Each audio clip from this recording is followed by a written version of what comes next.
Hi, my name's Brad Phillips. I'm here with Puppy Steps Training. Today we're going to be doing a training demonstration for you. So we're going to walk you through the program. We're going to show you everything that your puppy has learned. We're also going to teach you how to continue with the training. Now, before we get to the more demonstrating part of the program, we're first going to talk about some really important information that's going to help you have a lifetime of success with your puppy. So, your puppy is doing fantastic. Otherwise, we wouldn't be sending him home. Like I've told you before, I train to a standard, not a strict time frame. So, your puppy has reached our standard. We have very high expectations, and it's going to be important for you that as you bring them home, that you have the same expectations. Dogs are really, really neat, that they will live up to our expectations, whether we set them high or whether we set them low. And if one person in the family sets them low and everybody else is high, they're going to continue to try and test waters and see what they can get away with. So we want to make sure that the whole family is on the same page. And that's also why these demonstrations are so important, so that we can set the bar before our puppy ever enters into our home. Now, it's important to remember, your puppy is a puppy. And so they're going to have energy and they're going to make mistakes. Just because they went through our training program does not make them a perfect dog. I always like to joke with people, if you were expecting perfection, you might want to run over to Walmart and grab you a stuffed animal. And even there, you're probably going to find a flaw. So it's important to understand that our puppy is going to make mistakes. But it's also important to understand how to deal with those mistakes as they arise. Because failure or making mistakes is a very important part of learning. And so we have what we call our 3 keys to success. Now these are how we try and keep mistakes at a minimum and make sure they don't become bad habits. They're also how we continue with the training and make sure that we have success in our home. So those 3 keys are consistency, follow through, and management. You have to have all 3. These 3 things teach our puppy that we are the leader, that we're going to take care of them, that they don't have to worry, and that their needs are going to be met. Now, so we're going to start with consistency. We've taught them a certain way, and so it's important to try and be consistent along the same lines. Now, if you say things a little bit differently, as long as you're consistent with that, your puppy will understand, but it may take them a few days. And that's why we talk about the transition period. And so for the next 2 to 4 weeks, your puppy is going to be transitioning. During this transition period, they're trying to learn what the expectations are. They're trying to learn the way that you give commands. They're going to learn what they're allowed to get away with and what they're not. And especially over the next 3 days, your puppy is going to be confused. And so they're going to probably test more boundaries, just trying to see whether that consistency, that follow through, that management, they're going to try and see whether those are there. Now, also during this transition period, they're going to be undergoing a period of stress. They're leaving a familiar environment, now being thrown into an unfamiliar environment. So they may lose their appetite. They may get what we call the puppy blues, where they're not as active as they usually are. Maybe they seem a little bit sad. They also may act out once again and see what they can get away with. So it's important that we are patient with them. I want to try and really focus on building a relationship with my puppy during these first 3 days versus trying to build these commands up back to where we have them right now. Because with the stress, there's also going to be just a little bit of regression. Now, regression doesn't mean that they're going to pee in the house or that they're not going to do commands for you. It just means, once again, that they're going to be under stress, and so we're going to take that into an account, and we're going to lower our expectations just a little bit. Now, I'm always going to enforce manners. It doesn't matter whether they're stressed or not. They're not allowed to bite me. They're not allowed to jump up. They're not allowed to break through doorways. So we're going to expect the manners, and we're going to show you all of these here in a few minutes. But the commands, I'm going to keep to a minimum. Now, during this demonstration, we're going to show you some amazing stays, the place command, and they're doing awesome. But we're going to take that down. We're not going to expect them to hold a 5-minute stay on their place within the first 3 days. Instead, I'll still do these commands, but I'm going to keep them really light. I'm going to keep them fun, and I'm going to make sure that I'm helping my puppy succeed. I always want to train to success, not to failure. I never want to play guess what's in my head. I want to make sure that they have all the answers to the test. So now let's just break down those 3 keys. So the first one, consistency. We are a balanced dog training program, and so we have markers for both reinforcement and correction. And you're going to want to use these same markers. They give a clear understanding of whether your puppy is doing the right thing or the wrong thing. Like I said, we want to give them lots of information, lots of feedback. So our positive markers, we have the word good and the word okay. So good is a marker that means keep going. It's an intermediary marker. So if I put them on a place, I'm going to tell them place. I'm going to say like good girl or good boy, and I'm going to enforce that you're doing the right thing. However, you are not done. Now, when they are finished with that command, when I'm releasing them from that stay, then I'll use the word okay. So okay marks the correct behavior. It tells them that they're released from a stay and that they've done the right thing. And so it's really important to use these markers to give them that information. Once again, I'll tell them good. So that's good job, keep going. Okay, you're finished, you're able to get off, you're able to maybe venture out a little bit, give them a little bit of freedom. Okay just means that you're done with that behavior at that time. Now, we also are giving them rewards during this time. So your puppy right now is very food motivated. That is their currency. Just as you would not go to work if you did not receive a paycheck, your puppy is not going to work for you unless they're being rewarded or they're paid out. Now, eventually, as they get a little bit older, we can wean those rewards off. There's also times where I don't want to use a food reward. But right now, and especially during this transition period, we want to use a high value reward. And so I'll give them a little piece of treat. I might give them some ham or hot dogs or maybe a little bit of cheese, something high value, just to really drive this point home that I'm going to reward you and that I have the same expectations and that this is very positive for working for me. Now, there are going to be times where you don't have food on you, and that's where I'll use praise and affection. And of course, I mix that in with everything. I want to praise my dog. I want to show them affection and really show them that they're doing the right thing. Now, if I'm using a toy as a reward, which a toy is a good form of a reward, that's when I do not want to have treats on me. I want them to be focused on that toy. Because the moment that I pull out a treat, then they're going to forget about the toy and they're going to want to work for food. And I want them to have a good toy drive because that's a really important way to mentally stimulate your dog as well as meet their physical needs so that we can give them exercise. So those are our three primary forms of rewards. That's food, praise and affection, and toys. So use all three, but really keep it heavy on simple treats right now. Really drive this point home. Now, when we talk about a correction, so that's our second part of consistency. Like I said, you have to have both. I do not believe that you need to physically dominate your dog. I want our relationship to be built out of respect for me as the leader. And so I give them, once again, a lot of feedback, but my correction a lot of times is just no, and that's all it is. Dogs read our voice fluctuation and our body language very, very well. And so me changing my voice and just giving them a sharp no is all the correction I need. Now, once your dog fixes their mistake, then I'm not going to carry on this correction for a long period of time because your dog's not going to understand. They're just going to think that you're mad at them. And so the correction needs to be quick, it needs to be timely, and then we're done. So like I said, no is kind of that primary correction. Sometimes it's whatever comes out of my mouth, depending on the severity or depending on the action. Now, to kind of give you an example, once again, if I'm working with them and I put them in a stay and they break, it happens all the time because once again, we learn a lot through failure. Now, if they break a stay, I'm not going to get mad. It's not that big a deal. We're working, we're training and learning. And so I'll just simply, no, and then I'll have them do it again. I will always end on a correct behavior. I am never going to end on a failure.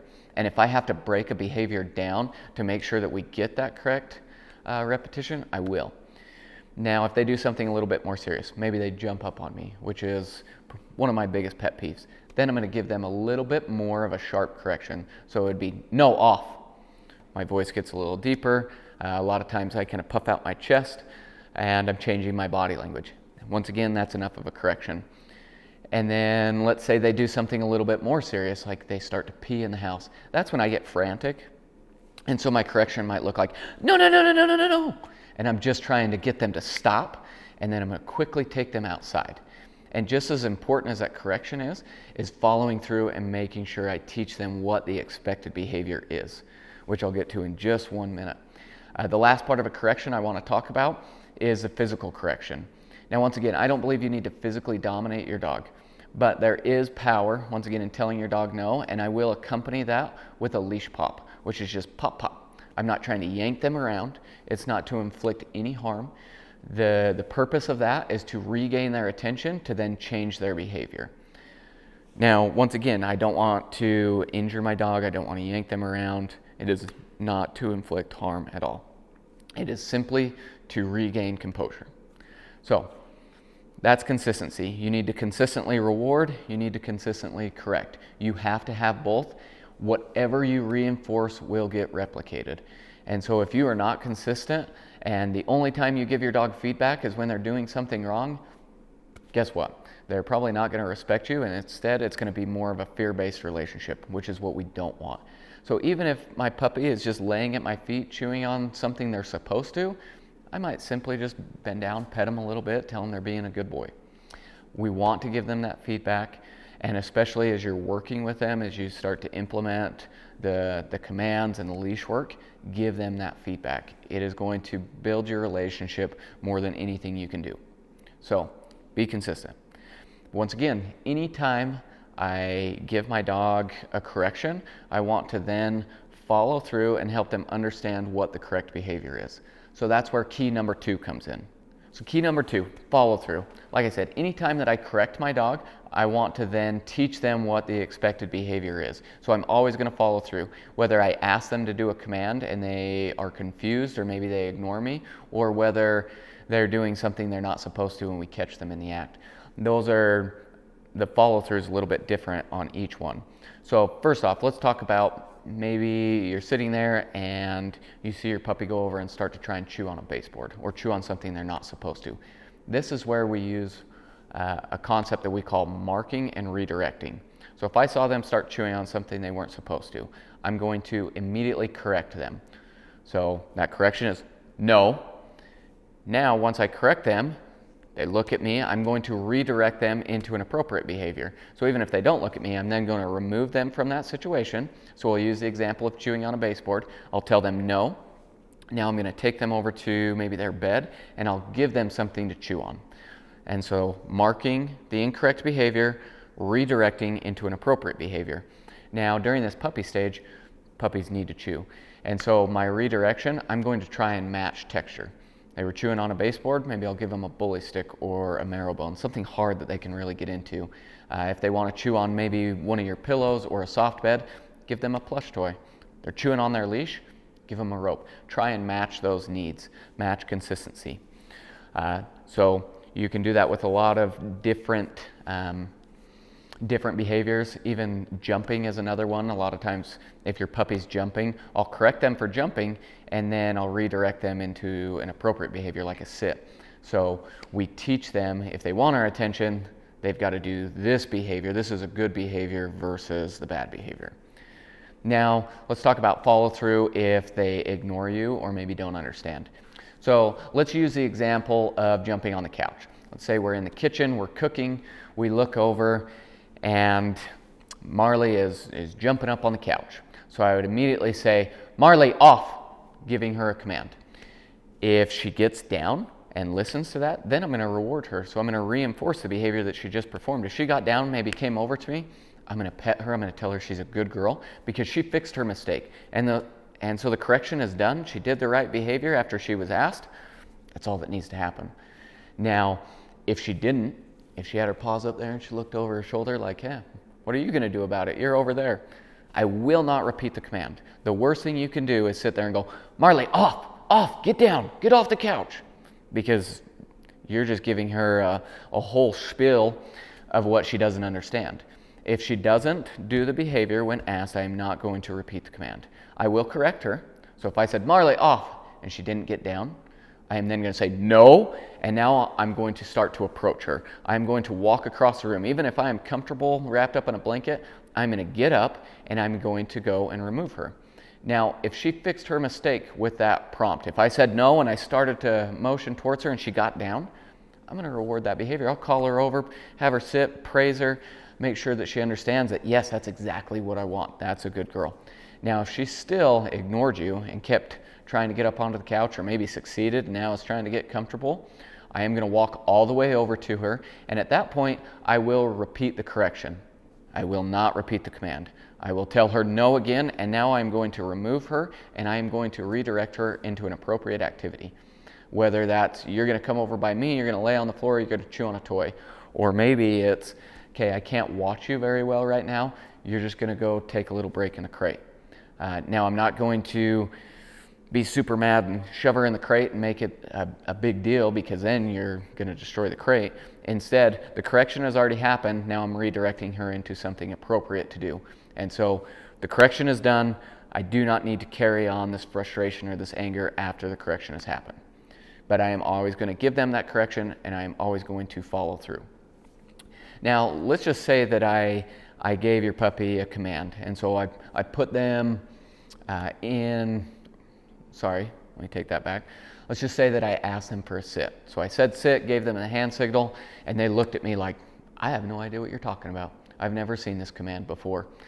Now, instead of getting frustrated and repeating myself, I'm going to maybe adjust my body language. The worst thing you can do is go sit, sit, no sit, sit, because they're not going to understand at that point. Dogs don't speak English. They understand the sound of our voice making that sound of sit. And so they know that it's one time. So sit is the command, not sit, sit, sit, sit, sit. So one time, ask them once. Now, once again, if they look up at me like, I don't know what you're talking about, I'm going to give them a few seconds to think about it.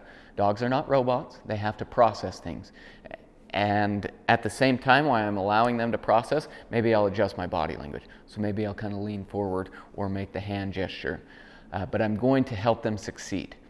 Now then, if they blatantly ignored me and just tried to walk off, that is when I will correct them. I will say, no, now I'm going to reset. So I'm going to bring them back to the same area and ask them again. But I will only repeat the command if they completely walk away. If they are focused on me, just trying to understand what I am asking, I will not repeat the command, but I will adjust my body language to help them succeed. If they ignore me or they run off, then I will implement a correction and reset to where I will repeat the command. So hopefully that makes sense. If you do have any questions on any of this, please let me know. But follow through is super important. The moment that you don't follow through, the moment you call your dog to come and they run the other direction and you say, I'll get them later, is the moment that your dog loses respect for you and are going to try and push more and more buttons or try and push more and more boundaries. So it is so important that you follow through and help your dog succeed. Give them necessary feedback and information. So that was key number 2. We've got consistency, number 1, follow through, number 2, and now number 3, which is management. Management is going to be the most important thing you do throughout this transition period. When we manage our dog, we maintain control and we provide an environment where they don't even have the opportunity to create bad habits. Good management when bringing a puppy home is 100% supervision. 100% supervision is active eyes on them at all times. That's not, well, I saw them a few minutes ago. You have to know what they're doing at all times, what they have in their mouth, what they're getting into, where they're laying down, all of it. 100% supervision. Now, there are some good management tools to help you along the way. The crate is your best management tool. You know that if they're in the crate, they're not chewing something up, they're not destroying a family heirloom, and they're not peeing. So use the crate to your advantage. Anytime you cannot give them 100% supervision, use the crate as management. Use a leash. I let my puppies drag around just a really lightweight 4-foot leash for the first few weeks that they're in my house. That way I have a quick way to grab them if needs be, or to take them outside. I will also keep them on a long lead until I've built a relationship to where I know that they are going to follow through and they are going to come back when called. So that once again, this way, they do not have an opportunity to run off and not listen to me. They don't have an opportunity to create a bad habit. Now, as we go throughout the manners, we're going to talk about how to manage those each individually because they're all managed a little bit differently.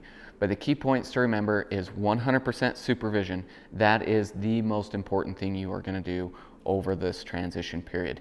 Know where your dog is at all times. And once again, that's not, oh, I knew where they were 2 minutes ago. It's, I know where they are now, I know what they're chewing on. Because if you walk around the corner and your dog has had an accident and you don't see it, there's nothing you can do. And so by good management, you provide the opportunity to develop a relationship as well as to create a set of expectations that your dog understands and that are going to set you up for success. So recap, the 3 keys: be consistent, both rewarding and correcting. Lots of feedback is important. Whatever you reinforce will get replicated. If you ask them to do something, follow through. Do not allow your dog to get away with ignoring you or ending on an incorrect behavior. Always train to success, not to failure. And make sure that you follow through. If you ask them to do it, help them succeed. And the last one, management. Manage your dog, 100% supervision. You know what they are getting into at all times. You know where they are. That is going to set you up for success. So now we're going to switch gears and we're going to pull out your puppy and we're going to walk through all of the training with you. As you watch this video, please write down questions and then give me a phone call or an email. We want to help you succeed. We want to make sure that this transition is as smooth as possible. And that is, once again, the purpose of this video is to help you. And so if you have any questions, please let us know. But we're very happy with where your puppy's at and excited to show off this training. This next video, we're going to be talking about our expectations with crate training and house training. Now, with the crate, I expect that your puppy is sleeping through the night, 8 hours, no problem, and up to 4 hours during the day. Now, in the evening time, the biggest part of crate training is setting a routine. So here at Puppy Steps Training, we're putting them to bed at 10 p.m. and getting them up at 6 a.m. So a good solid 8 hours. Now, they can go longer than that as they get a little bit older, but as you bring them home, don't expect to push that right away. If you are going to adjust that schedule, do it incrementally and go slow. Just know that at about 5:50, 6 o'clock, they're going to start getting restless because they're used to getting up at that time. Now, another big part of sleeping through the night is that mealtime routine. So we feed them at 6 p.m. and usually right around 6 a.m. The morning time, that a.m. meal, isn't super important that you stick to that schedule. You can honestly get them up and feed them when you're ready.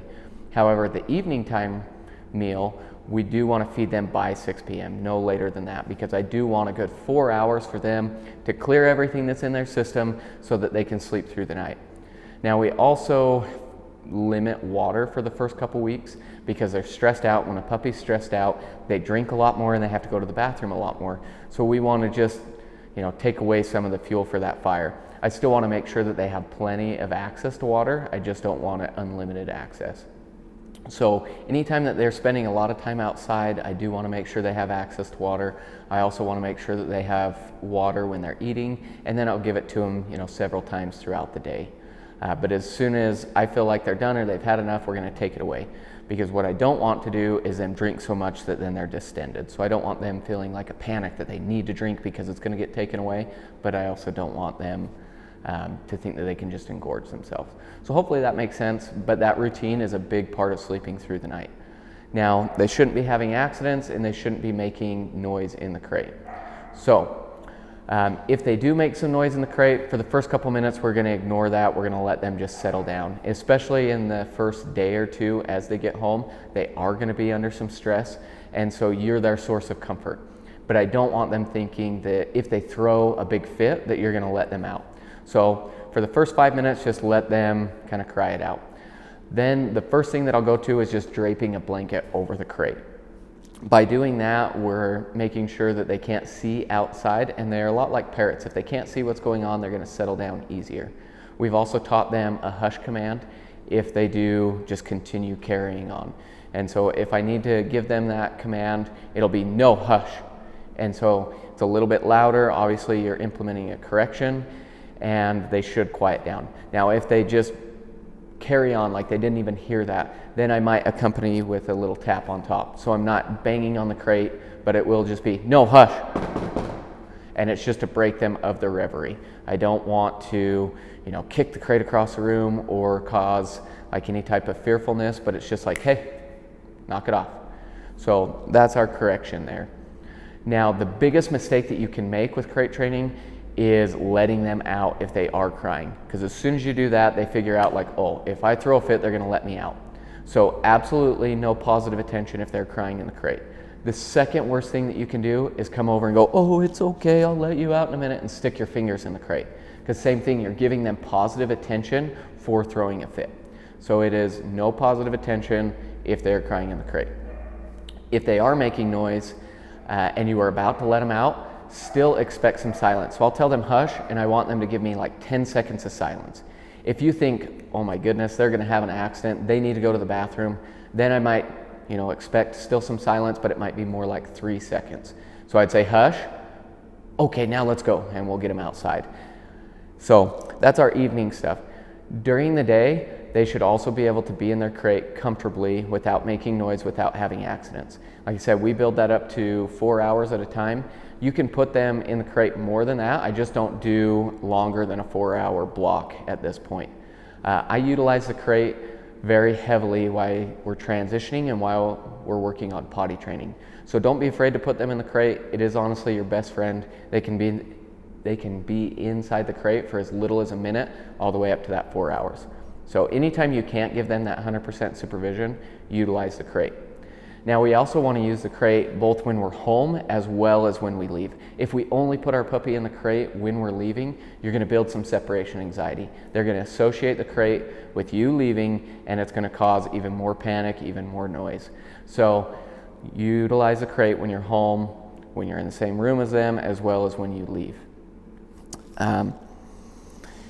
Now, the other thing is, don't make it obvious that you're leaving all the time. If you make a big deal out of putting them in the crate when you are leaving, same thing, you're going to build some separation anxiety. And it's the same concept when you come home. If you come in the door and you immediately rush over to your dog and, oh, I missed you, you're going to build a charge and they're going to go crazy in the crate. So we want to make sure that that's kind of nonchalant. I'll get to you in a second. Sometimes I'll let you out immediately. Sometimes I'll go to the bathroom or go get a drink. And that way we don't build that charge, but it should be a very calm experience being in the crate. So with that, now I want to talk about our expectations with house training. So your puppy, if they're going home, obviously is doing very, very well with house training. My expectations are that they can be inside the house for 2 hours without needing a break, without having accidents. Now they've been doing that here, but we're going to drop or lower our expectations for the first couple weeks to make sure that we train to success. Now that's not saying that I expect a bunch of regression and you're going to have accidents. It's just saying that I'm going to set them up for success. We always train to success, and I want to make sure that I don't give them the opportunity to fail. So we're going to give you a very strict schedule for the first 2 weeks, and if you'll just follow that, you're not going to give them, once again, that opportunity for accidents. Now, before I go into that schedule, just a couple things that I want to talk about. One is, obviously, there's going to be some hills and valleys with the house training, but we always want them in this forward progression. So once again, we're going to set them up for success. So that's a big part of the schedule, is giving them lots of opportunities to go to the bathroom. And honestly, during these first 2 weeks, paranoia is going to be your best friend. If you even think that they're going to have an accident, or they're like, maybe they need to go to the bathroom, just take them outside. I would much rather take them out 10 times than clean up one accident. You're also going to look for a lot of indicators that they need to go. Once again, 100% supervision is the most important thing you're going to do during this transition. So if you're watching them and you notice that they get up and try and walk away from you, that's an indicator that they may need to go. If they start sniffing really heavily, panting, pacing around, just take them outside. Once again, if your gut says maybe they need to go, just take them out. Now, if they get up and they start spinning little circles, just take them outside. Nobody likes what happens next. Okay? So those are the indicators that we're looking for. If they have an accident, there's kind of 2 scenarios we look for. One, if they have it away from you and you don't see it, but you stumble across it later, whether it's 2 minutes, whether it's an hour, there is nothing you can do about that. That means that you weren't giving them enough attention, you weren't paying attention to them, and so that's a slap on the wrist. We need to do better as the owner. If you can't give them that supervision, put them in the crate. So scenario number 2 is they start peeing right in front of us. If they're gonna have an accident, that's what I want, because it provides a very valuable opportunity to teach them what I expect. So I'm gonna correct them right there. So it's no, no, no, no, no, and I'm gonna grab them and run them outside. Now, once I get outside, I'm gonna change my attitude, and I'm gonna bury that frustration deep down, and I'm gonna give them the opportunity to finish. If they finish going to the bathroom outside, I am then going to praise and reward that behavior. That way I create a very black and white experience. It's absolutely not, you do not pee here. Yes, that's where I want you to go. Good dog, good girl, good boy, right? The worst thing you can do is they start peeing in front of you and you just kick them outside and then go and clean it up. Because now they just peed, they got corrected, but then they gotta go outside and play. So it's so important that we go with them and we make sure that they have a job to do when they're going to the bathroom outside. Okay, so now our routine. So once again, it's, I consider it a minor inconvenience for the next 2 weeks for a lifetime of good house training. We did this at the very beginning, but once again, we're gonna take them back down just to make sure we train to success. So here it is. First 24 hours, we are gonna take them over to the bell, they're gonna ring it, and we're gonna go to the bathroom every 30 minutes. They get a treat when they ring the bell and when they go to the bathroom. Okay, so first 24 hours, every 30 minutes. The exception to all of this is if they're in the crate, you don't need to pull them out every 30 minutes, or if they're just passed out asleep, I'm just gonna watch them and I'm gonna wait till they wake up. Okay, so day one, first 24 hours, every 30 minutes. Day two, I'm going to 45 minutes. Same thing, they're gonna ring the bell, we're gonna take them outside, they get a treat for ringing the bell, they get a treat for going to the bathroom. If they don't go to the bathroom, we just come right back in. It's a very neutral experience. Also, these first 2 days, because we are taking them out so often, I'm only gonna give them a minute outside. It's gonna be quick, we have a job to do, we're coming back inside. Now, if they haven't went for a couple hours and you're getting nervous, put them in the crate for 20 minutes and then do it again, okay? Don't just give them free access to your house, especially if they haven't went to the bathroom for a little bit. Okay, so now day three.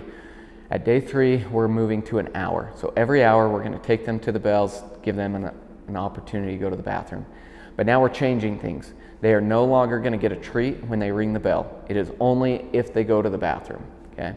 Where we're taking them out every hour, I'm also gonna bump the time to being, I will give them 3 minutes outside, but no more than that. That's all they need, 3 minutes, we come back in. So for the next few days, so from days 3 to 8, I am staying at 1 hour. I am not gonna surpass that. Every hour, we're going to the bells, we're giving them an opportunity to go to the bathroom. Okay, so that's the first week. Week number 2, all depends on how they did during week number 1. If they've done phenomenal, you haven't even thought about having an accident or didn't have a close call, we're gonna progress to 2 hours. So for me, I still go every 15 minutes and work up. But the exception is, if I get up to an hour and a half and we have a close call, then maybe I'll drop them back down. So I am more than willing to take away some of that freedom. I'm very, very slow to give it, very quick to take it away. But same thing, I'm only gonna give them 3 minutes outside. They have the opportunity to go to the bathroom, we come right back in. You do not need to give them any more than 3 minutes outside. Otherwise, they're gonna get distracted, they're gonna stall, and they're not focused on what the job is, okay? So that's the first 2 weeks. We're gonna work up to 2 hours. From 2 weeks to a month, we are not surpassing 2 hours. Once again, be slow to give them that freedom, be quick to take it away. If you can follow this schedule, I promise you're gonna have success, because one, we're beating them to the punch. This is not about them having to go to the bathroom that frequently. It is all about establishing a pattern, establishing a routine. This is where the bells are, this is where we're gonna go to the bathroom. My expectations are for you to go in this certain place. Now, it's also important that you take them outside on a leash. That's gonna help them focus on what they're doing. It can be a long lead, but I don't wanna just give them free access to run and play, okay? So that's our routine. Now I'm gonna switch the camera angle and I'm gonna show you how we target the bells. Come here, good boy.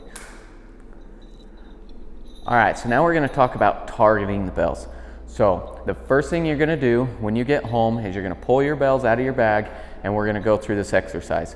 The first part of this exercise we do off the door. You're only gonna do this one time, but I'm gonna hang the bells in front of Bodhi here and I'm gonna reward him for touching them. I'm gonna do this 4 or 5 times before I move to the door. Okay, once we do this and we move to the door, Then I'm going to do a similar exercise where I'm going to lean up against the doorway and I'm going to stare at the bells. Every time he touches them, I'm going to say, okay, outside. I'll do that 3 or 4 times before taking him out. So we're just going to do those 2 parts one time. When I take him outside, I'm going to give him 1 to 3 minutes, depending on where we're at, to go to the bathroom, periodically saying the word outside. Now when he goes, I'm going to say, okay, good outside. I'm going to make it very rewarding. I'm going to give him a treat. I'm going to praise him because I really want to reinforce that behavior. If he doesn't go, we just come back inside. It's a neutral experience. We start over, okay? So I'm going to demonstrate that. So I'm just going to hang the bells. I'm going to stare at him, and stare at the bells. Every time he touches them, I'm going to say, okay. Okay, good boy. Do this 4 or 5 times. Okay, good boy. Okay, good boy. You can see that he quickly learns that this is a good little treat dispenser. Okay, good boy. So we're just making it fun. He's done that a handful of times. Now we're going to go to the door. Also, a little tip for you. I like to drop the leash and step on it. Okay, outside. That way I can keep control of him and I have both hands free. Okay, outside. Good boy. Okay, outside. Good boy. So I'm going to have him do it 1 more time and then we're going to go outside. Okay, outside. Good boy. And once again, I'm going to walk him around on leash, periodically saying outside. Okay. You also notice he's expected to wait at the doorway.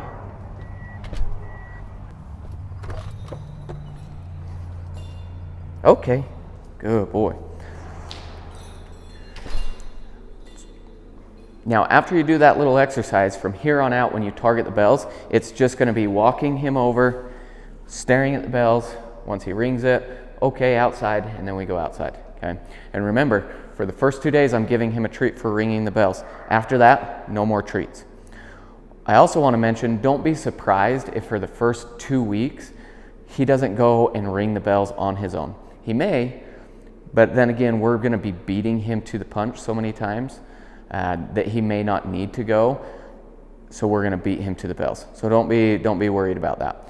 The other thing that I want to mention is just if he rings the bells, we have to go outside to the bathroom. There is no play. There is no, you just barely went out, so I'm going to ignore you. You have to take him out. If he keeps hitting the bells one right after another, then redirect him into something else to do. If you were headed outside to go for a walk or to go and play and he rings the bells, we're going to have to go, okay, outside. We're going to go to the bathroom, and then we're going to come back in, wait 10 to 20 seconds, and then we'll go outside. So if you're going outside to play or a walk, make sure you forego the bells. So that's our expectations with crate training and house training. If you have any questions, don't hesitate to reach out. We want to make sure this transitions over smooth, but this is definitely, as far as the house training goes, this is definitely the part of the program that requires the most effort because it is those 2 weeks of constantly having to take him out. And then every dog house trains differently. So it may go longer than that till you feel confident and comfortable, but don't give him too much freedom until you trust him and you have that relationship. So the second half of this video, I am going to have Momo out with me and we are going to be demonstrating all of the skills that he has learned.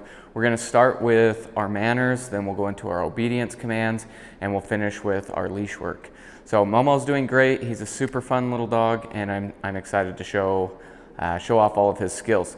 So if you haven't watched the start of this video with the consistency, follow through, and management, definitely go and watch that because everything that we're going to do, we're going to be showing you how to follow through, how to be consistent, how to manage behaviors.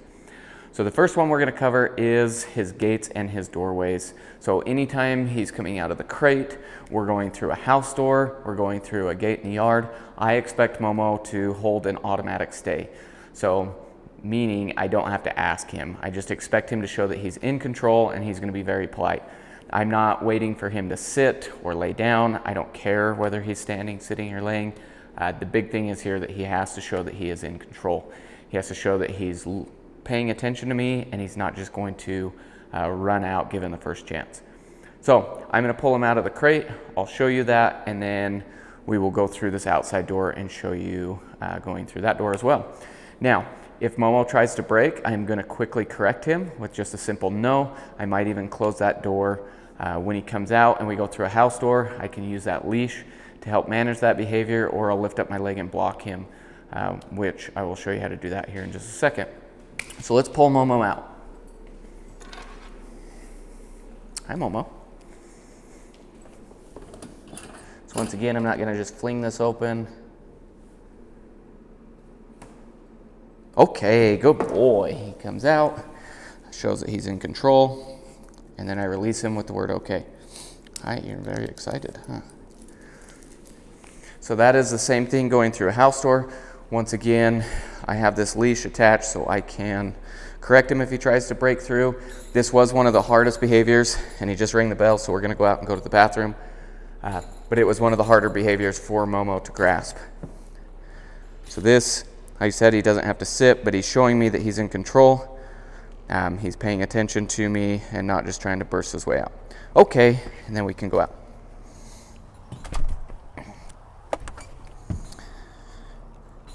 Now when we come back in, I'm expecting the same thing. Okay, he's being polite. He's waiting for me to release him with that word okay.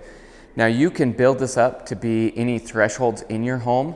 It's just going to take time and practice. You have to be consistent with this. No. And if Momo, no. See, he's trying to chew on the leash. Just a quick correction. So if Momo ever runs through the doorway or he bursts out, you have to tell him no. You have to go and get him and redo it. You cannot let him think that if he's quick enough or if he's sneaky enough, he can get away with doing that incorrect behavior. We always end on success. So if he fails, we're going to go get him. We are going to try again and help him succeed. No. So you can see if he's pushing boundaries, he keeps trying to bite that leash, I'm just going to give him that feedback. I had to get a little bit more firm there because he went back to it and he's trying to do it again. He's not allowed to chew on anything that is not appropriate for him to chew on. So if it's not a toy or a chew, something that's his, he's not allowed to chew on it. If he does, I quickly just tell him no and correct it. If he picked up something that, here, I'm going to give you something to chew on.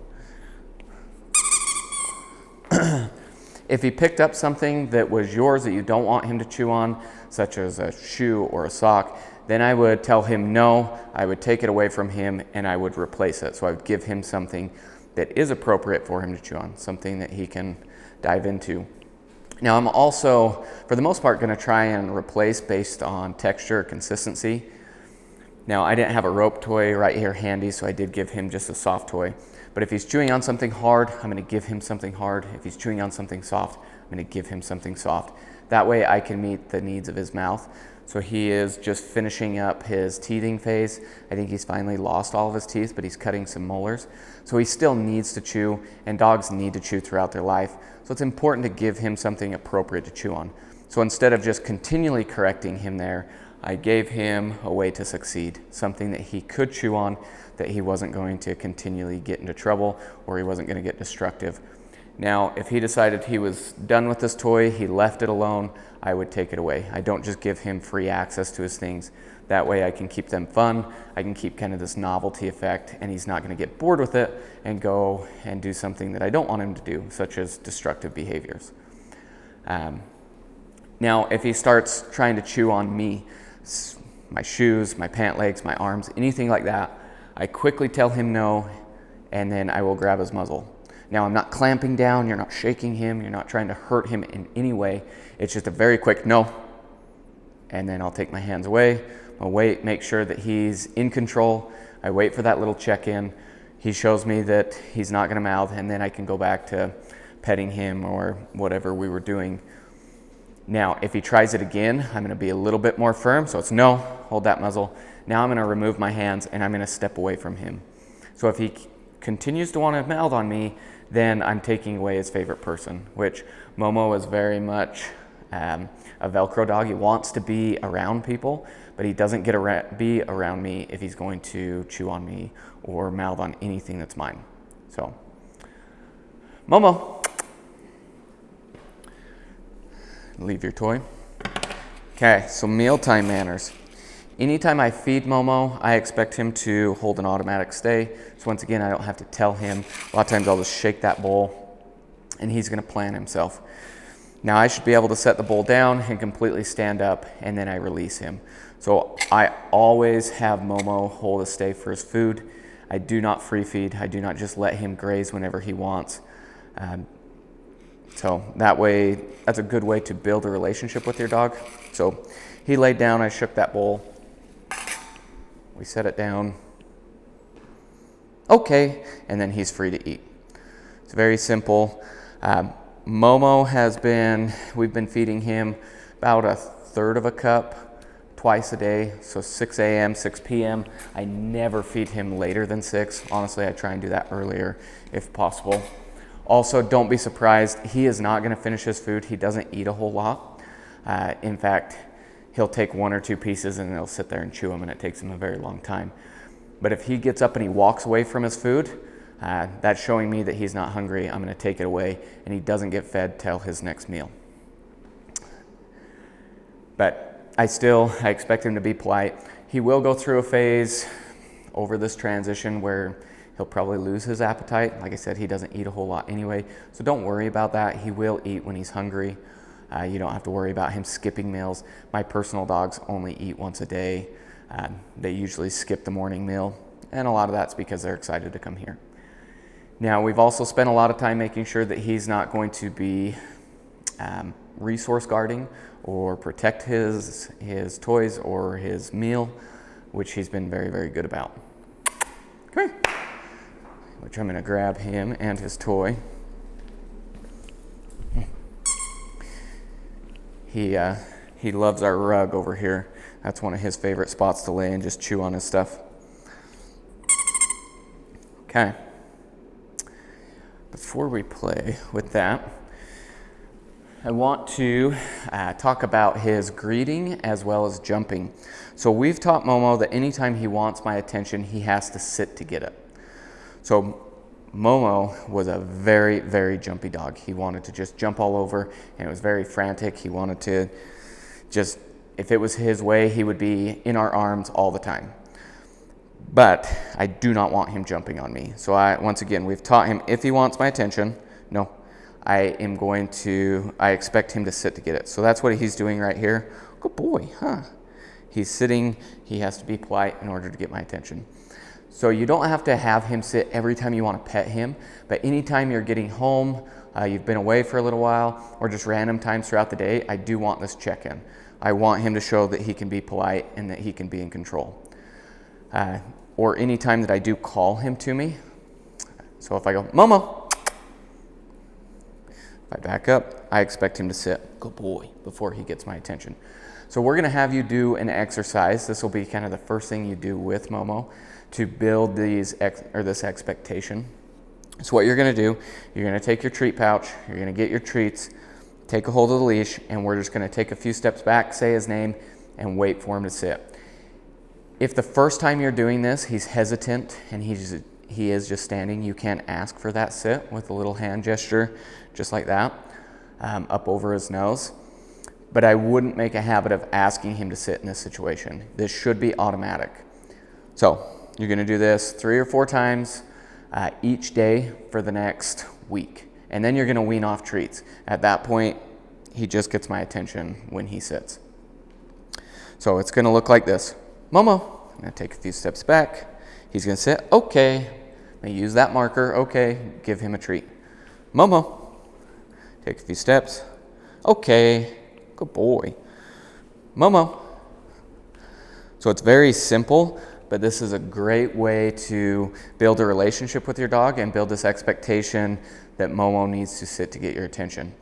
Now, once again, after this first week, it's just gonna turn into me giving him that attention. Once again, this is a replacement behavior for jumping. So especially over this transition period, these next few weeks, anytime that he comes up to you and he sits, even if you don't have to go ahead and give him a little pet, tell him he's a good boy. Because anything that you reinforce will get replicated. So if you're not reinforcing this behavior, he's gonna stop doing it and he's gonna go back to jumping. If he jumps, I'm gonna tell him, no, off, and I'm gonna step into him and bring my knee up. So I'm not extending the leg, we're not kicking him, but it's a quick, no, off, and I block him, okay? I am always going to step into him and restrict his space, versus backing up. If we back up, you notice if I back up, he follows, okay? So we always step into him, and he's gonna reset himself if we do. And if he jumps, no, off. We never pet him, we never reward him if he's jumping up on us. Now, with this greeting, obviously this is the expectation that he's gonna do this for everyone. And that's why everyone in your family that's gonna have regular interactions with Momo should do that little exercise. But with strangers on the street, I don't expect Momo to respect them the same way he does me, nor do I want him to. I really don't care about strangers. I care about my relationship with my dog. So if someone is approaching you and they say, oh my gosh, your dog is so cute, can I come up and meet him? One, it's okay to say no. If he is out of control, he's pulling or he's trying to jump, it is an absolute no. It's gonna say, no, I'm sorry, he's not paying attention right now, or he's not in control, we're gonna move on. Or you can say, no, he's in training. If you do want someone to meet him, I am gonna have him do this greeting for me. So I would say, Momo, I'd have him sit, tell him he's a good boy, give him a little pet. I am going to have them approach me and then stop about 3 or 4 feet away. Okay, he shows that he's in control, then I can invite them over, they can pet Momo, and then when they leave, I regain his attention again. He does that greeting, I'll reward that behavior. So that way I come before, I come after. He only gets to meet new people if he is in control. If he is being a little rascal, he's jumping, he's pulling towards them, I'm going to tell them no, once again, they can't meet him, and I am going to walk away. So I'm going to get some distance. Now, if it's someone you need to talk to, or it's a family member or a friend, you want to talk to them, and he starts pulling, I'll still walk away, but it might only be for 10 feet, and then I'm going to ask for this little check-in, make sure that he's paying attention to me, then we can approach again. If he starts pulling, it's no, woo, sorry, Momo, and we're going to walk away. Okay? So then we come to a stop, he's being polite, you can invite them over, or if he starts pulling again, we're gonna turn around. He never gets to approach any sort of distraction if he is being out of control. Good boy, huh? Good boy. Now, once again, he starts jumping, tell him no, off, pop that leash, walk away. If you're crouching down and I'm petting Momo and he decides that he wants to crawl in my lap or jump up on me here, that is a quick no, off, and I'm going to slide him away. I'm not going to do it right now because he's being very polite, but I want to push him away and take my hands away. Because if I keep petting him and I push him away this way, you can see he's just pushing into me. This is just like a weird pet, and it's not correcting him. So if I need to correct him, it's no, off, and I'm going to slide him away. Now you're not shoving him clear across the room, but it's just a no. He approaches, sits, good boy. Once he sits down, once he shows that he's being polite, I'll go back to petting him. Good boy, huh? But he never gets attention if he is being ill-mannered. I am going to correct that behavior. I'm not going to punish him, but I will correct him and then help him succeed. So whatever the behavior he's showing, I'm going to correct him, help him succeed, reward the successful behavior. Good boy, huh? Good boy. Now, let's say that we're doing this greeting, or I'm giving him a treat, and I start to present the treat, and he rears up. He tries to jump up and get it. In that situation, I'm going to tell him no, gently, and then I'll present it and wait for him to be polite. He only gets that treat if all 4 paws are on the ground. He's also expected to take that treat very nicely. So I always give it to him in the palm of my hand. I usually use my thumb and kind of cover it. And once I know that he's going to be polite, lift the thumb, and he's able to take the treat. I never want to fill his teeth. If I do, I'm going to take that treat away, say no, gently. Oh, good boy, good boy. But he's a very polite boy, but you need to expect that. Your expectations, you have to be consistent with your expectations. Otherwise, if you're inconsistent, he's going to go and try and see what he can take from you. He's going to see if he can take advantage. He's going to try and jump. He's going to try and see what he can get away with. Okay. We have also spent a great deal of time just handling Momo, his ears, his mouth, using vet holds, making sure that he's comfortable with the blow dryer, with getting a bath, with being groomed. All of this is going to be very important because you have a doodle who are very high maintenance. We've also kind of just put him in different positions, helping him feel secure and comfortable in them. If he started throwing a temper tantrum, I'm not just going to immediately let go. Instead, I'll stop what I'm doing, but I'll just hold him, wait for him to calm down, and then go back to whatever I was doing, whether I was grooming him, whatever that was. Good boy. Good boy. Oh, you still got to lose that other canine, huh? Same thing with clipping his nails. I'm never going to let him just yank away from me and throw a fit. Instead, I might stop and I'll hold his paw, make sure that we're calm, and then go back to clipping. Good boy. But he's kind of a wiggly guy, but he needs to understand that if he throws a temper tantrum, it's not going to get him out of the situation. That the only way of getting out of that situation is to remain calm, and we're going to help him feel comfortable. Good boy, huh? Good boy, good boy. Okay, so toys. Toys are a very valuable tool to puppies. I want to keep their toy drive. I want to make it fun, but this is the time that we work on drop it. I also like to have toys out with kids because it directs Momo's mouth to something that's not going to be a pant leg or an arm or something you don't want them to grab. But we've taught Momo a drop it command, and he's expected to let it go on command. But I try, if you have kids that are not going to follow through, they don't get to do this command. Someone who is going to be consistent with following through is going to ask Momo to drop it, because otherwise he's going to think that he can get away with just playing keep away, which was a behavior he wanted to do early on. Come here, Momo. Drop it. No. So that he tried to, good. He tried to walk away. I'm going to tell him no and go and get it. I might have to pick up my rug. Huh. So once he lets go, Momo, drop it. Good boy, I'll tell him good. And he doesn't get it back, no, until I say okay. You also notice he started kind of getting out of control. He's jumping, just a simple correction, no. He sat, okay. He showed that he could be polite. Good boy, come here. Good boy. Good boy. Momo, drop it. No. So notice he keeps trying to run back to his rug over there that he wants to lay down. So I kept a hold of the leash, and that one he tried to play keep away. So it's a quick no, and then he will freely give it up to me. Now you'll notice I'm not yanking it out of his mouth. But when I take it, when he fails, he'll let it go, but I always have to have a hold of it. So if he didn't, I would just rotate my knuckles in and slowly remove it from his mouth, or I would come over the top of his muzzle, and you're just going to pinch those lips around his canines. So not causing any harm, it's just an eject button.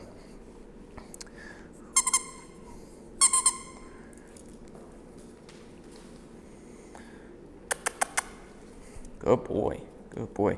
So you'll notice before I'm asking him, I'm getting him back to me and grabbing his leash because he keeps trying to go over there. Momo, drop it.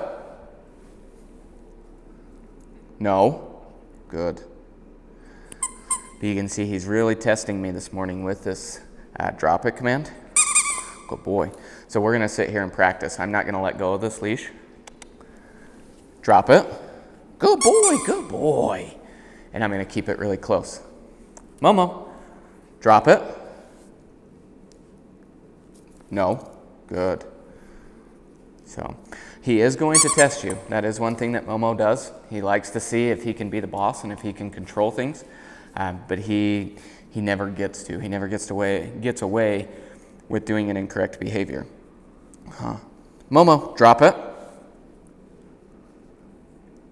No.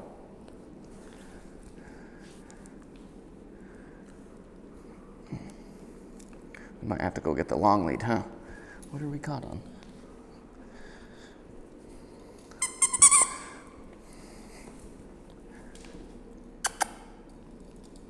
Good boy.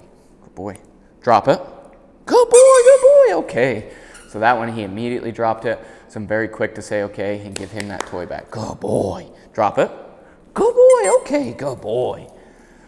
So you can see that he was testing me early on, but now by managing that situation, by keeping him close, grabbing a hold of that leash, and he's not able to get away with it, he's responding a lot quicker. Momo, drop it. Good boy, good boy, good boy, okay. So, like I said, he is going to test you on certain things, but just like that, by not allowing him to get away with doing the incorrect behavior, he's going to quickly understand, okay, they're going to follow through, and then we help him succeed. So, these manners are going to be very important for you to be really consistent with. Like I said, if you are not, he's going to push boundaries. Over the next 3 days are when you're going to see him push those boundaries the most, because he's transitioning to a new home, he's under some stress, he needs to understand that you have the same expectations that I do. Hi, buddy. Drop it. No. He started and then he grabbed it again. Okay, good boy. So the next 3 days, be really, really consistent. And obviously you're going to be consistent through his life, but as he transitions, that's where he's going to test more and more boundaries. So with that, I believe that's all of my manners. So with that, we are going to move into obedience commands and show off his skills. So the first command we're going to talk about is the place command. I absolutely love this command. I think it is super useful, and it gives Momo somewhere that he can be, where he can just relax and not be underfoot. So we have worked on this command a lot, and we're beginning to make it so it can be a very generalized command. You can utilize it with anything with a defined boundary. So whether that be a blanket or we've done it at the grocery stores on a pallet. The bed is obviously a very, very useful space. My expectation is when I say place, he goes onto that object, all 4 paws. Once all 4 paws are on, I tell him good, I give him a reward, and then he is expected to stay there until released. The other reason I really love this command is for Momo, because if you've noticed during this demonstration, he's kind of a busybody. So once again, it gives him a place to settle. So Momo, I'm going to get close to the place. I'm going to tell him, place. As soon as all 4 paws are on, good boy, good boy. I'm going to give him a treat. Now, the heavier the distractions around, the more I am going to reward him. So if it's just me and him in here, like it is right now, there's not really heavy distractions around, so I am not going to reward him near as frequent. Whereas when I have my 4 kids here and they're running around like crazy, I'm going to stay relatively close, and every 20 seconds I'm going to go over and tell him he's a good boy and give him a reward. Once again, with less distractions, I expect him to stay longer and have less rewards. So here he's settled in. I'm going to come over and tell him, oh, good boy, good boy. Notice I'm not petting him, I'm not riling him up. I am saying that good, that duration marker in a very calming tone, trying to help him settle. So Momo's doing about 2 minutes with moderate distractions. This is something that can be built up, and he could stay there for an hour if you are consistent.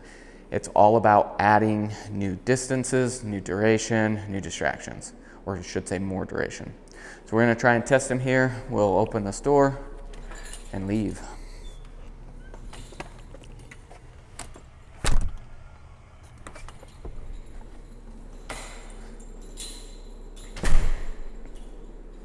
Good boy, good boy. Now, when I release Momo, he is not going to get a treat. The release is the reward. It's the same thing with any of the doorways. Being released is a reward in itself. I'm not going to give him treats for that. I don't want to build a charge. I want him to think that the longer he stays in place, the more treats he's going to get. Okay, good boy, good boy. You can pet him, but no treats. Momo, place. Good boy.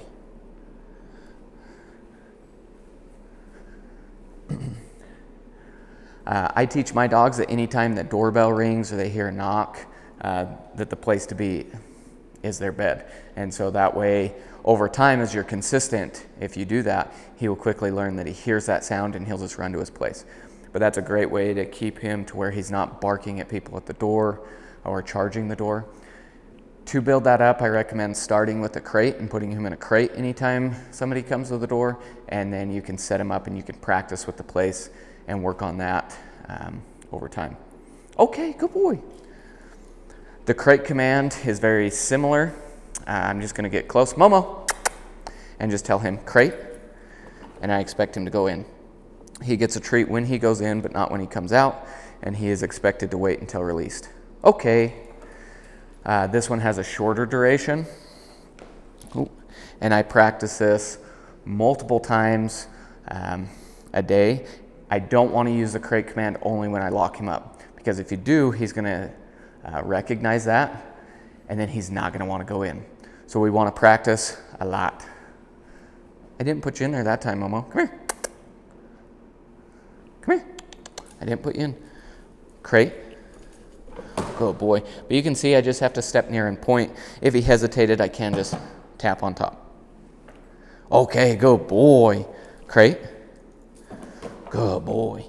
If he ever tried to ignore me, I'm going to do a couple things just depending on the situation. Okay. If he came over near it and he just sat down and looked at me like, man, I don't want to do this, I would just leave my hand here and wait for him to comply. If it's been 5-10 seconds, then I would tell him no. I'd take him by the collar and help him in. If he tried to completely run away, I would quickly tell him no, go and get him and help him succeed. I do not want to sit there and throw treats in the crate, because I don't want him reliant on a treat being thrown in order for him to go in. Okay, Momo. No. Crate. Good boy. Okay. So once again, practice that a lot. Don't just use it when you put him in. As he gets older, absolutely, you can just use the command when you actually are locking him up. But for right now, as a puppy, we don't want him to think that every time we send him into the crate, he's getting left. So our next 3 commands we're going to talk about have hand signals. So we have sit, which is a scoop over the nose. It's just that little motion. I do a closed fist with the palm towards the sky. Down is just off to the side of my body with a flat hand, and then stay is a stop sign. Now, if he hesitates with any of these, I am going to help him succeed. I want to start with a full standard, like the down, for example, out here. If he hesitates, I will then gradually get lower, but I don't want to start there. And then stay, he has both a sit and a down stay, both of which are about 20 seconds with moderate distractions. So I'm going to get him up. Come here, Momo. So he kind of sat immediately. Momo, sit, down. So dropping the leash kind of distracted him. I'm going to hold that here. If he continues to hesitate, I will just get a little bit lower. Stay, and then stay is that stop sign. You'll notice he didn't get a treat with sit or down. He gets this treat at the very end, so we call it a chain command. Okay, good boy, good boy. So, and then we can do a sit, stay, stay.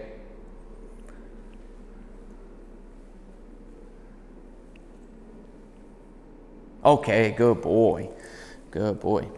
Okay, let's do the down one more time, because like I said, he kind of hesitated there. Momo, sit, down.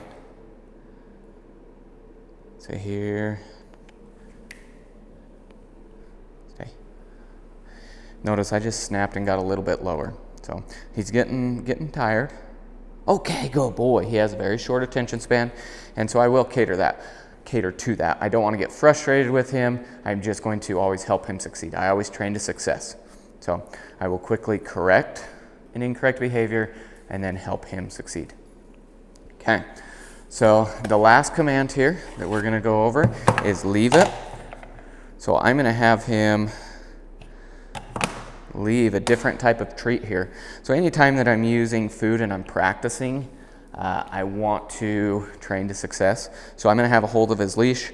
I'm going to take these treats, drop them on the ground, and then ask him to leave it. So here we're gonna see, ooh. So I'm gonna wait for him to, he thinks that he's gonna stay. Good boy. Say he knows this game, huh?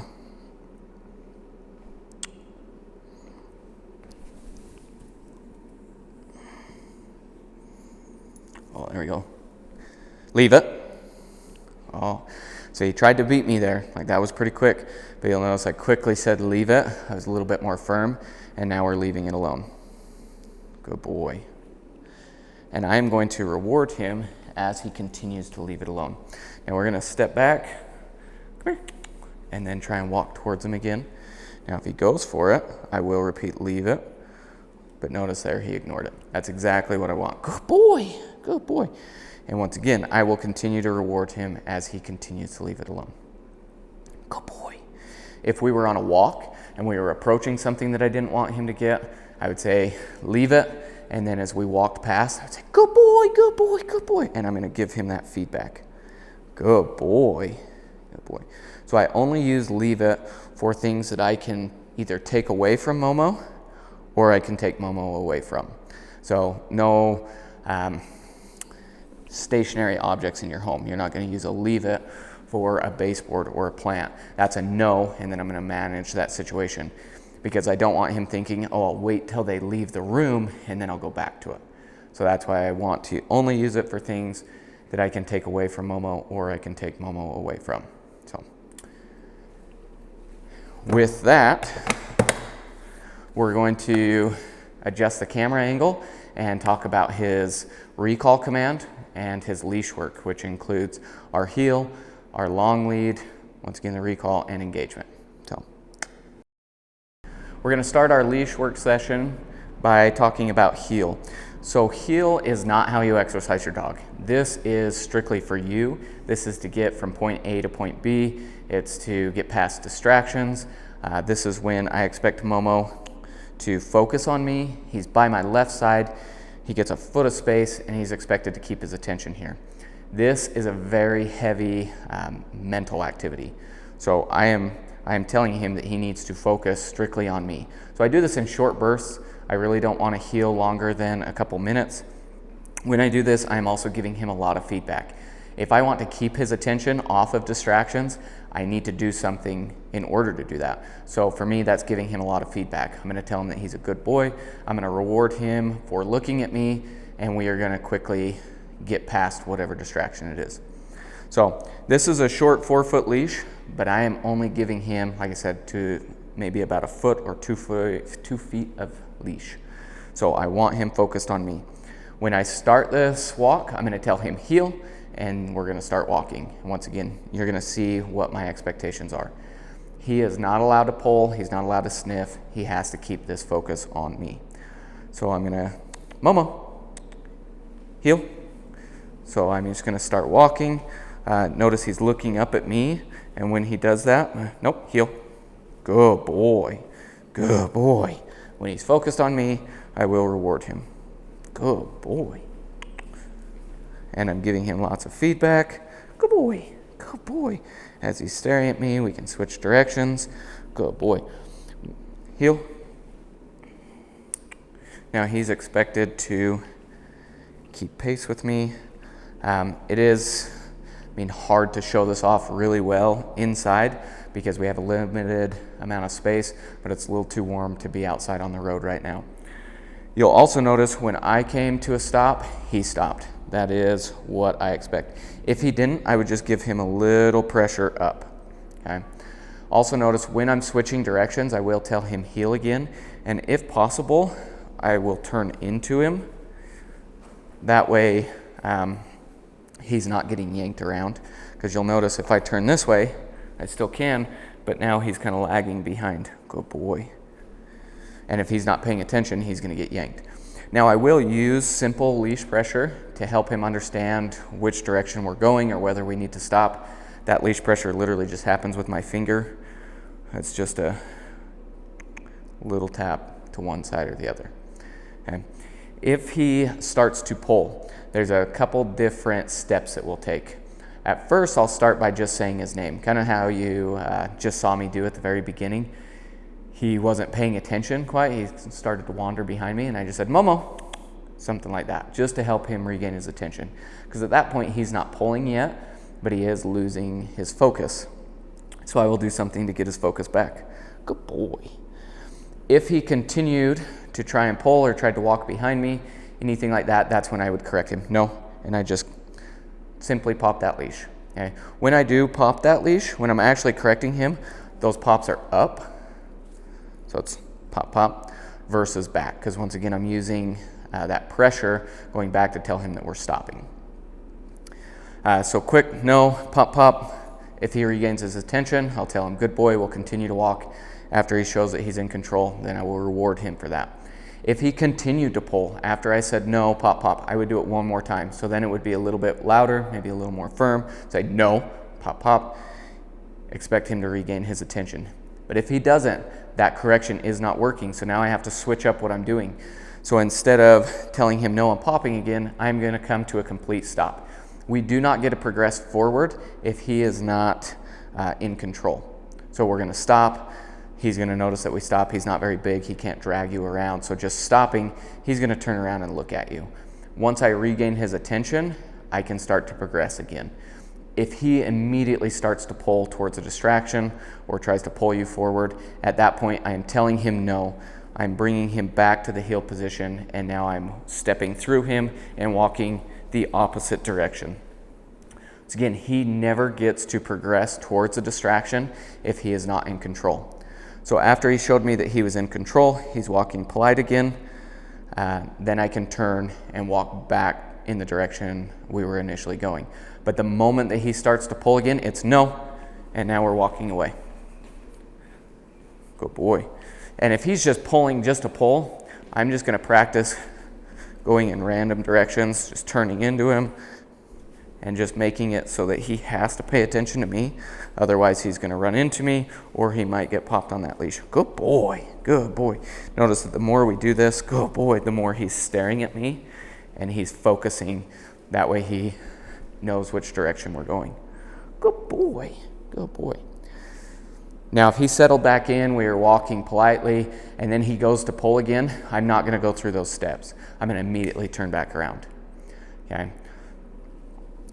Momo will only pull if you let him pull. So correct him if he starts. He has a very good walk. He loves just being by my side, and I reward him for that. Once again, this heel is for you. This is not how we exercise Momo. When we exercise Momo, we put him on a long lead, and that way he can explore, he can sniff, he can check things out and go at his pace. That will wear him out much more than being in a heel the whole time. That will allow him to exercise and to burn off some of that excess energy, okay? Where the heel will burn him out mentally. Before we put on the long lead, I do want to talk about engagement, which is very similar, or it has similar steps to pulling. So if we're on a walk, or it doesn't necessarily even have to be why we're walking, if we're out and Momo starts to get reactive. So he sees a distraction, he starts barking, he starts kind of getting into a stance of, hey, I don't know about this, he's nervous, he's whatever it is. He's being reactive, he's letting you know that there is a distraction there. At this point, I am going to engage with Momo. So I start by just trying to get his attention. Same thing with pulling. It's like, hey, Momo, something like that. If he pays attention to me, I'll reward his focus. And we're just going to sit and observe and watch this distraction go by. But if he started barking or trying to pull towards whatever it is, at that point, I correct him. So it's just, no. And as soon as he looks up at me, I'm going to say, good boy, good boy. And I'm going to reward him redirecting his focus towards me. This is also a time that I can use the watch me command. Watch me. Okay, good boy. So watch me is just to get eye contact. Notice he just looked up at me. That's all it's for. So I utilize that a lot with engagement, because it's like, hey, look at me. Okay, good boy, good boy. Now, if he was getting really reactive and just that simple correction or saying his name didn't work, once again, I'm then going to get distance from the distraction. I'm going to move to the side of the road or the sidewalk. I'm going to cross the road, I'm going to cross the park and get away from that. I will get as much distance as it takes to help him regain his focus. So whether that's 5 feet or 100 yards. I am going to get enough distance that I can regain his attention. When I do, I'll reward him. We can open up and just observe that distraction. I like to take him places just to sit and do nothing. We actually call it the art of doing nothing, where we are observing the world go by without interacting. Now, if he was really getting after it, he's bark, bark, bark, bark, bark, bark, bark, and he's trying to dance around you, at that point, I would bend down, I would put my back towards that distraction, and I'm going to help him focus on me. Oh, good boy, good boy. I don't want to scoop him up and coddle him. It's just a, hey, are you focused on me? Good boy. Once he is, then I'll stand back up, open up, let him watch that distraction. If he starts barking, no, step into him, help him succeed. So engagement is literally doing whatever it takes to help him feel confident and secure in an uncomfortable situation. So we're redirecting his attention back to me. I'm telling him, hey, you don't need to worry about this. I'm in charge. I got it. And the number one key to this is remaining calm. If you are anxious, if you all of a sudden put this, take the slack out of the leash and you're keeping it tight, you are telling him that he should be anxious. So we want to be calm. We want to let him observe without interacting. Okay. So now let's talk about this long lead. This is my shortest long lead. This one's about 15 feet. This is a great length for neighborhoods or around, we take it up to campus, just somewhere where you can't give him 30 feet, you can't give him a ton of room, but he still has space to run around and to sniff and check things out. So this is how we exercise our dog. I'm going to give him this space and we'll go at his pace. He can stop, he can sniff, he can check things out, and that's once again going to wear him out. When I do this, no, he's not allowed to chew on the leash, which he is going to. I think he's going to lose this last canine here in the next day or two because he's being extra chewy today. But when we go on this walk, he's still not allowed to pull. The moment he gets to the end of the leash, I am going to call him back to me. So we're going to use our recall, which is your most important command. That command is Momo, come. So there needs to be some separation there. I'm going to say it different than the way that I speak, and I'm going to be very rewarding. The moment that he initiates that action of coming towards me, I'm going to say, good boy, good boy. And as soon as he gets to me, it's okay, and he gets rewarded. Okay. If he fails, I'm going to tell him no. I'm going to put that pressure in the leash, and as soon as he caves in, as soon as he starts coming towards me, I will then turn that around, mark it with a good, and then okay when he gets to me. So this is what it looks like. Momo, come. Good boy. Okay, good boy. So you'll notice with only about 15 feet, there's not a ton of space, and he gets to you very quickly. But it still is important to mark that action of coming towards me with good. Now he's going to follow me. But this is your most important command. This is one to practice all the time. We've been practicing both on and off the leash, which he's doing very, very well with. If you take him off the leash and he ever hesitates, I am then going to put him back on that lead and practice, practice, practice. So it's, Momo, come. Good boy, okay. If he failed, once again, he's just going to follow me. I'm going to say no, and I'm going to reel him in. So this leash gives you the power to follow through with this command and really help just make it the best that it can be. So if he failed, I would just say no, no. You'll notice, good boy. There he was extremely confused, and he just sat there. And so I didn't drag him because it was around his leg, right? But I gave him a couple quick little pops, and then as soon as he was like, is this what you want? And he took that single step towards me, I said good, and then he came the rest of the way. So once again, it would be no, good boy. So that's how you would correct that. I know, I set you up. So that's how we would correct a failed recall. Momo, come. Good boy. But he is very good boy. Very, very good with his recall. No matter what though, if you call him to come, you have to follow through. He has to succeed there. This is your most important command. This is not one that we use in the house or when he's like 3 feet away from you. If he is and you want him to come here, use like come here or kissy noises or anything like that. Use an informal version of the recall. But the actual recall command, the come command, we save for times that I can follow through or I really, really need it. So it's Momo, come. Good boy. Okay, good boy. If he's off leash and you call him to come and he ignores you, you immediately tell him no and you go and get your dog. I am not going to sit there and repeat myself. Once again, it's one and done. So if I say Momo come and he ignores me, no, I'm walking to him.